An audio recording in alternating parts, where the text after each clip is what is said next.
G'day, guys and gal. When you think of a demon, you probably imagine some kind of biblical horned red creature, or your mate Jono after he's gotten completely gacked after a few too many pingers on a Saturday night. Either way, it's generally a pretty dark and negative thing to see or imagine.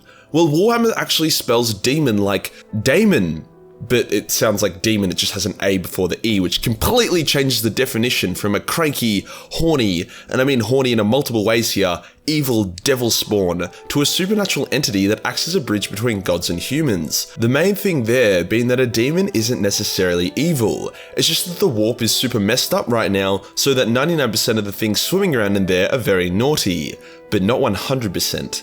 Today we will go over that 1% of entities which fight for the Imperium and are loyalist to the Emperor, mostly because he was the one who created them. We'll talk about how they came to exist, how powerful they are, and other cute little fun facts about them. As a disclaimer, I won't be including friendly demons from other Xeno races, so no mention of the Tau's weird new blue wannabe Hindu dude chilling in there. Let's get into it. The concept of loyalist or imperial demons is a pretty new one. Firstly, because the Emperor was a raging atheist and would be seen as extremely hypocritical for him to employ the use of demons publicly, and secondly, it's physically impossible for a demon belonging to any of the Chaos Gods to join up with the Imperium or become good, as all Chaos demons are an extension of their god, hence if somehow one of them decided that Custodes are cool and wanted to join them, they would likely be instantly and painfully reabsorbed back into their god.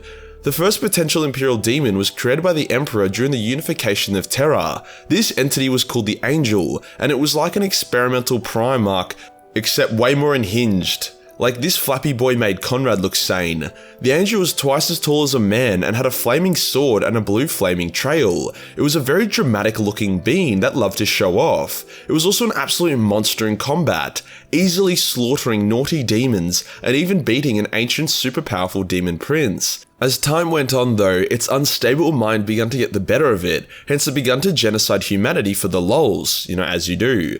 The Emperor was like, shit, fires a nuke, and tricked the Angel into a trap and put it in demon jail. He intended to destroy it, but it was stolen and hidden away, so the Emperor just kinda shrugged and forgot about it. Eventually, the ancient demon prince returns, hence the Angel is freed by some inquisitors, and once again kicks the demon's ass, before once again attempting to genocide humanity, before once again being tricked into a trap, before once again being put in demon jail. Yeah, a bit of a deja vu there with that one. I believe this Angel was a demon of the Emperor based on its physical description, its knack for killing warp entities, as well as its special requirement to imprison and destroy it. If it was just a prototype Primarch, there is no reason why the Emperor couldn't have just killed it on the spot. This is also probably why the Emperor decided not to create any more demons for a while. The first one was just a massive spurg. The next instance of Imperial demons were actually really epic. Towards the end of the Horus Heresy, when the Webway was under attack and Horus was being a classic creepy bold uncle and he was trying to put his hands where they don't belong, the Emperor decided that Imperial demons were trendy again, so he gave it another shot. As the Custodes were being beaten back after fighting Chaos non-stop in the Webway for years, the Emperor arrived to reinforce them. His sheer presence alone was enough to massacre millions of demons on the spot.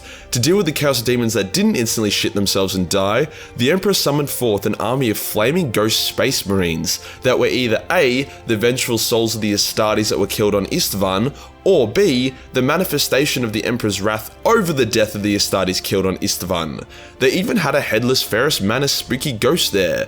Regardless of if they were pissed off spirits or the Emperor's pissed off imaginary friends, they were Imperial demons and they ripped Chaos demons a new asshole. When the Emperor got turned into a living battery / dried vegetable, we didn't see or hear much from him for a while, which is fair enough, he was pretty preoccupied with holding the Imperium together and being a corpse. But after a few thousand years of sextillions of humans praising him as a god, he decided to give the Imperial demon gag another shot, hence he created the Legion of the Damned. Now I covered them in their own video, but there are two conflicting theories about the Legion of the Damned. The first is that they were a legion that got infected with warp aids that caused them to perpetually burn, but also apparently be able to materialize at will whenever they are needed, which is fucking retarded, let's just forget that theory. And the second theory, which is actually good, is that they were the Emperor's personal demonic chapter of Marines that he is able to fling at bad guys on occasion when they're needed. The only time when the arrival of the Legion of the Damned was stupid was when they attacked a craft world for no apparent reason, resulting in that craft world wiping out a Space Marine chapter in vengeance. Yeah, not really sure about that one. Regardless, badass Ghost Rider looking Marines that pop out of nowhere and shit on people's tits are definitely in the category of Imperial Demons. Our next Imperial Demons is a bit more benevolent and nice than the others. The Living Saints. Living Saints are basically normal humans that the Emperor gets a crusty boner for, and upon their deaths, resurrects them as overpowered Imperial Demons who glow and can fly and shoot lasers and shit. As the Emperor is not a homosexual, the majority of Living Saints are chicks, and only a couple of them are actually cool. Most are pretty lame, or not even actual Living Saints, but are just given the title for some reason. Saint Celestine is the most prominent example of a Living Saint, as she flies around one-shotting greater demons and has died like 5 times. She also has 2 side hoes that fly around with her and also die regularly. Death is just a minor inconvenience for any form of demon though, hence true Living Saints can be resurrected whenever the Emperor feels like it. It's fitting that the next Imperial Demon on this list is Saint Celestine's boy toy, the Sanguinor. For ages, GW was mysterious about this dude. Was he a shard of Sanguinius' soul? Was he a manifestation created by the Blood Angels? Was he the original Herald of Sanguinius who had been juiced up on warp powers? Or was he just a meme created by the Emperor? Well, to make it simple, he is all of those things and he is none of those things. Thanks GW, you cryptic fucks. The Sanguinor is most likely the original Herald of Sanguinius who has been sucked off by both the Emperor as well as an ancient angelic warp god. He's a fucking Imperial Demon, alright? He is more or less just the dude version of Saint Celestine, except he only helps the Blood Angels, coming to them when the need is especially dire. And like he's an absolute beast. He more or less effortlessly kills whoever he wants, even Kabanda, the super demon of Khorne that once beat Sanguinius, the best Primarch, in a duel, and he was no match for Sanguinor. Like, Saint Celestine is powerful, but she dies a fair bit, whereas the Sanguinor doesn't even get a scratch. This will be my new argument for the age-old debate of who is better, men or women. The final Imperial Demon requires a bit of a tinfoil hat moment, but bear with me. The Primarchs. Now we know that the Primarchs required a lot of warp voodoo to be created, like the Emperor had to make some kind of deal with the warp and chaos gods in order to have them made in the first place. I want to take that further. I, and some others, believe that each Primarch is, or was, actually a minor warp god. The Emperor needed something from the warp to make them.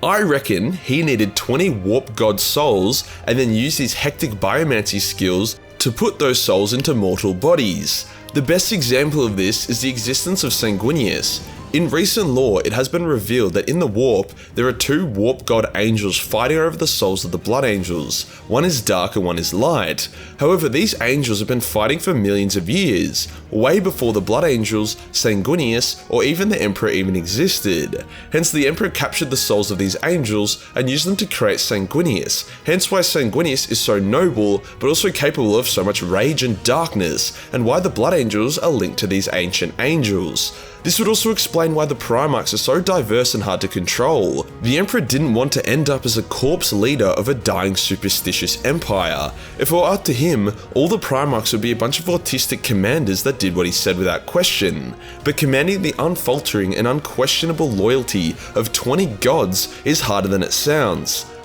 Actually no, it sounds super hard, so I would say it's as hard as it sounds. Okay, so now the tinfoil hat is off. Regardless of if the Primarchs are warp gods shoved into a semi-human body, or if the Emperor just voodooed them together, they could be considered Imperial Demons based on their connection to the warp and their creation.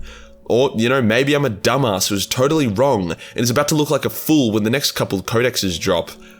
A common trend with all Imperial Demons is that they are quite humanoid. The Angel, Legion of the Damned, Living Saints, Sanguinor, and Primarchs are all either merged with a human or created in the image of a human. It could be that the Emperor didn't want to create Imperial Demons from scratch due to the volatility, or more likely, it would be a bad look if you were fighting chaos, then a bunch of Imperial Demons with horns and tentacles and shit come to back you up, because then it's just chaos versus chaos at that point. The Emperor made a huge point about the importance of appearance, hence why his armor was so decorative and why the Custodes wear shining golden armor, despite them saying they would be more than comfortable wearing grey, dull, ugly armor. Same concept applies here. What motivates you more? A sexy, shining chick with wings, or a keeper of secrets? I'm talking about motivation here, not what makes you more horny, because, then the question would be up for a serious debate. And that does us for today, guys, the Loyalist/Imperial Demons in Warhammer 40k. If you enjoyed the video and want to support the channel, then Patreon is the place to be, where only $1 per month give you access to a boatload of Warhammer hentai. Hit the subscribe button and hit the real subscribe button for more demonic content. Join the Discord for more memes, and I'll see you on the next one. Peace.